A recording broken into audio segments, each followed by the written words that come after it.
কিন্তু বুকুখনত এটা ডাঙৰ কলিতা লৈ চব লিখা থাকে দানা মানা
আজিৰ পৰা আদুহন্ত হৈ যায় কি আদুহন্ত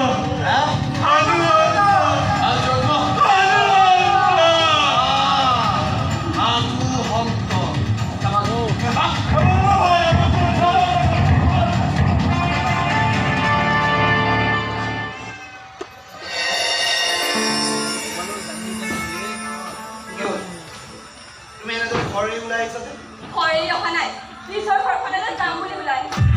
নিজৰ ঘৰ তুমি তো সৰুৰে পৰা মোমাইৰ ঘৰখনলৈ নিজৰ ঘৰলৈ যাব লৈছা সৰুৰ পৰা এতিয়া ডাঙৰ হ'লো যে সেইবাবে আৰু থাকিব নোৱাৰো সেইবুলি গাভৰু ছোৱালীজনী এনেকৈ মনে মনে ৰাতি ওলাই আহে নেকি গাভৰু ছোৱালী হোৱাটো কি অপৰাধ দেউতা সৰুতে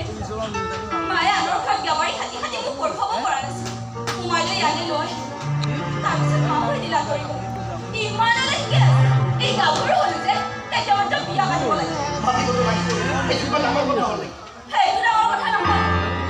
কিন্তু যাৰে তাৰে বন্দী হোৱাটোহে ডাঙৰ গৰিবৰ ছোৱালী হ'ল আৰু এটা মন আছে এটা জীৱন আছে পচন্দ অপচন্দ বুলি কথা এষাৰ আছে তেনেহ'লে মানুহে কাছে বনাই পেলাই আমাৰ বিয়া পাতিব খোজে কৰিছা তথাপি মানুহৰ লগত বিয়াত হ'ব সময় সেইবুলি এনেকৈ মনে মনে ঘৰত কথা দিলোঁ কি অধিকাৰত আৰু মই তোমাক ভাল পাওঁ